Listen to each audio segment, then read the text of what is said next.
Is there such a thing as a soulmate? Well, no, not really. I know that really goes against our thinking today. We have such an over-romanticized concept of marriage, that there's that special, super perfect person out there. And if I can just find that super perfect person, I'll be happy. And everybody's running around trying to find, that one person. And you see it in all the movies, particularly the chick flicks, the romantic flicks. It makes for a great movie, watching two people try and find each other. But the truth is, it's not based in reality. There is no special one person that's going to make you happy. And the church doesn't really help out much better either, because we come along and then we spiritualize the same nonsense by saying, God created a special person just for you. You need to find just that right person that God created for you. I mean, how insane is that? First of all, the Bible never says anything like that. And secondly, is this not the epitome of selfishness? Think what we're saying. God in heaven created another human being just to make you happy.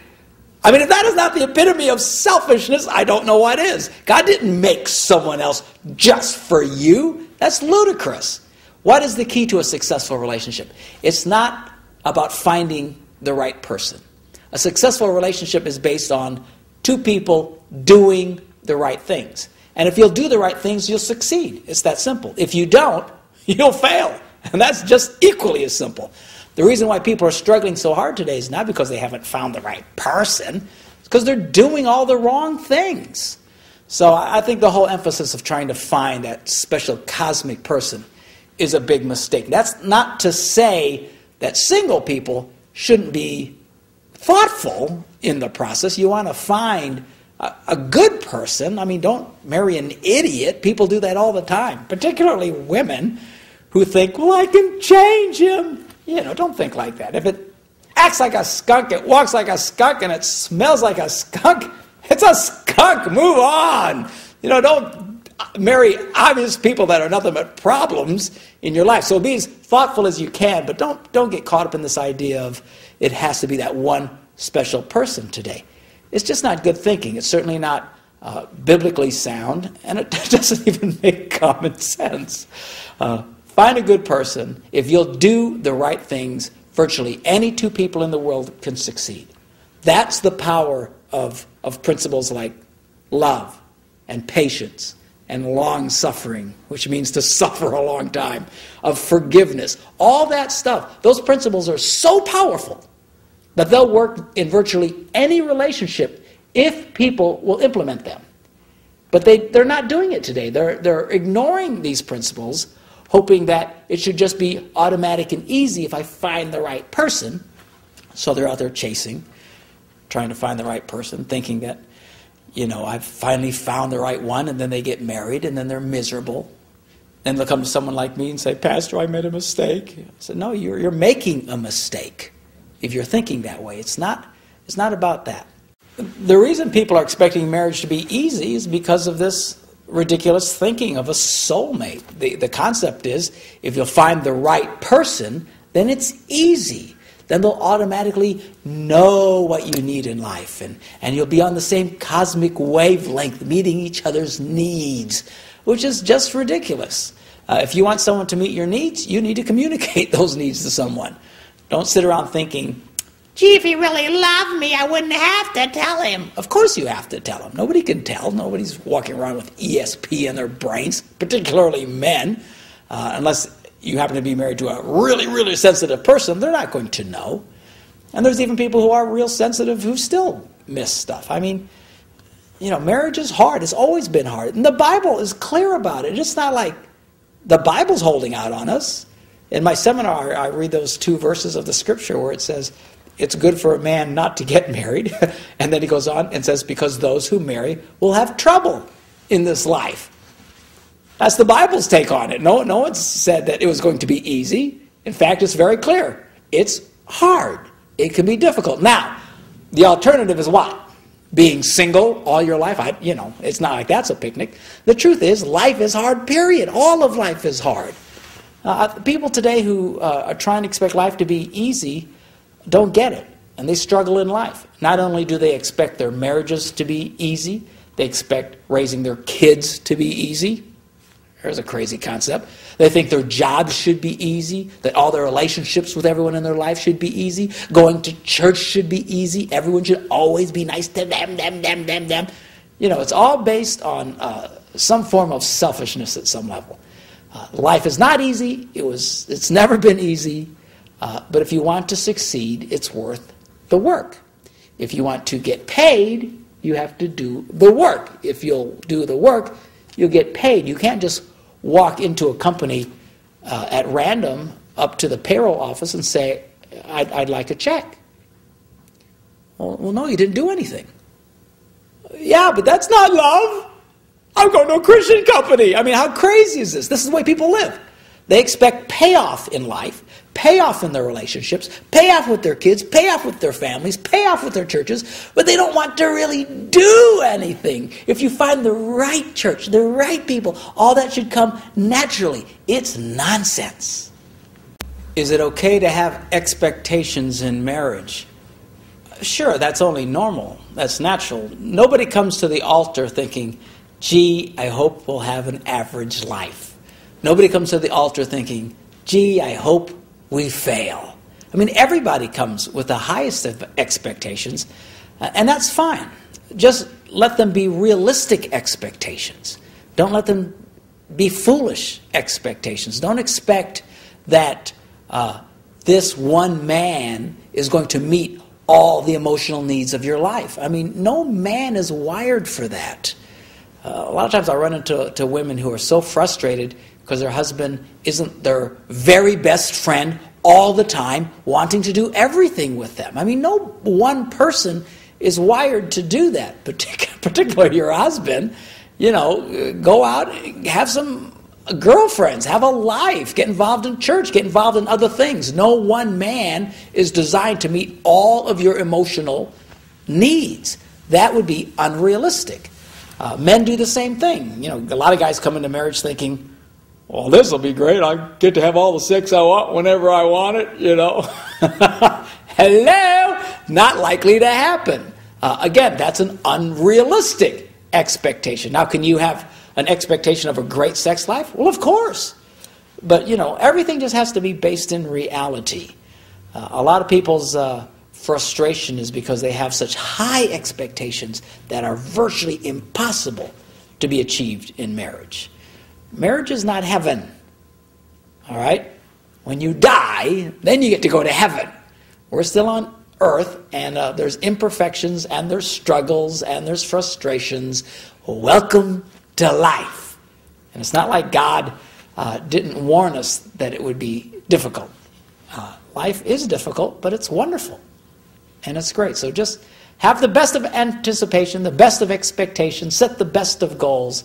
Just don't set them so high or so unrealistically that it actually winds up destroying and discouraging you. Yeah, if you go into marriage thinking that marriage is a 50-50 proposition, you'll fail. You'll absolutely fail. Marriage is a 100% proposition. If you go in trying to think, well, I'm going to give half and wait for the other person to give half back, and you know, who sets that measurement? Where do you draw the line? How do you determine when something's half? And what are you going to do? You hit a certain point and then you start holding back on your affection? Start holding back on your money? Start holding back on your time? I'm sorry, honey. You know, I've given you, you know, whatever allotment I have for the day, and then move on. I mean, it's just ridiculous.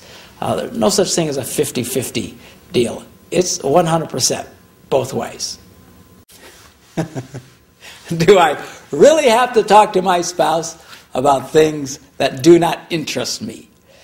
Yes, of course you do. That's just common courtesy. If someone starts talking to you in any discussion anywhere, you don't suddenly just go, not interested, and walk away. That would be rude. That would be insulting. I mean, why couples do that to each other is horrifying. I mean, just show common courtesy. If your spouse is talking to you about something you don't really care about, at a minimum, just be polite.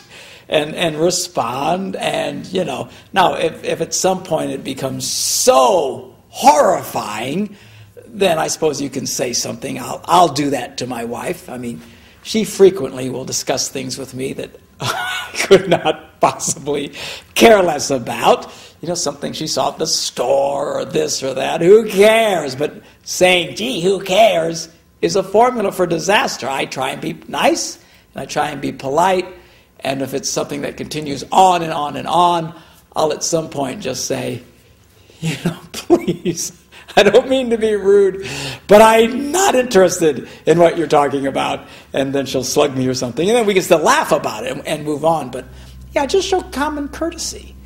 Men who respond to their wives in rude ways and say, I'm not interested in that, you know, and be insulting.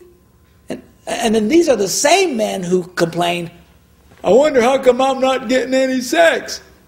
Well, because you're a nitwit. That's why. Be nice. Be polite. Yes, you can and should discuss issues that are not of interest to you at all. Why is communicating so hard now that we're married when before we got married there were no communication problems? Well, because when you were dating, that wasn't real life. I mean, dating is the biggest bogus part of life. I mean, everybody's telling everybody what they want to hear, and everybody's living in this false drug-induced state of romance. It's not real life. You don't really discover life until you put on the ring and you really commit to each other and you start living life together. That's when the real challenges come in. And everybody has these challenges. And because you're so close to each other, it can get difficult at times. But, you know, there's nothing wrong. A lot of relationships are like that, even with your children. I mean, there's people who have children who are just very problematic, very, you know, troublesome and don't want to behave, but then take those same kids and put them with someone else, send them over to the neighbors or to an uncle or something, and suddenly they're the most well-behaved kids in the world, and you think, what's the deal? How come you don't behave that way with me? Well, because they're not with them all the time. When you're with somebody all the time, it just gets harder. There's, you know, everything's so connected to everything, and at some point, it gets to be a struggle. But that's normal. Why can't my spouse just say what they mean? Because very few people speak only after they've completely thought through what they wanted to say. I mean, that's part of communication. You start talking, you don't really know what you want to say. You don't really know how you feel about things. Again, just common courtesy. When you're talking to your spouse, don't holler at them and say, well, just get to the point. Why don't you just say what you mean? Well, they don't know. They're talking it through. That's normal. Discussing things, bouncing ideas off of, finding someone else.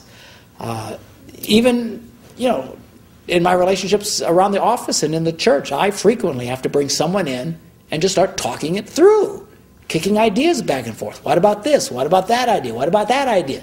And that's how you start coming to what you really feel about a particular situation. So to get on a spouse because they're not quite sure what they mean yet, you know, let me know and then we'll talk, is very rude and highly unrealistic. That's how people discover how they feel. They talk it through.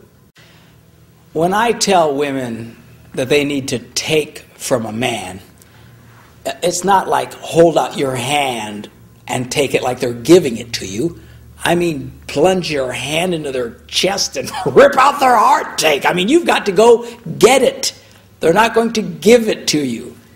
So don't be shocked that you actually have to go and mine out stuff from your husband.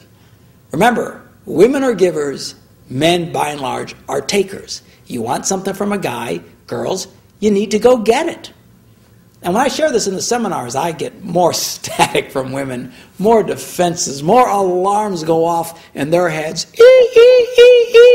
Because women are fundamentally very uncomfortable in taking in their relationships. But if you're going to get anything from a guy, You're going to have to break through that and learn how to take from them. What's interesting is you would think the men would be upset by this concept, but they're not. They're totally comfortable with it. Yeah, you want something from me? You need to take it. They're not bothered by it. It's the ladies, the girls. They have got this idea in their head that if he really loved me, I wouldn't have to ask, and other ridiculously positioned ideas in their heads. No, you need to go take it. Reach out, get it from him. The big question I get is, well, wait a minute, I tried that. I asked more than once, and I asked the right way, and and he still wouldn't do it. Look, this is not rocket science. This is not a guaranteed formula for success every time. This is a pattern of how you deal with a man. Don't try it out once to see if it works or not, because then you'll just give up.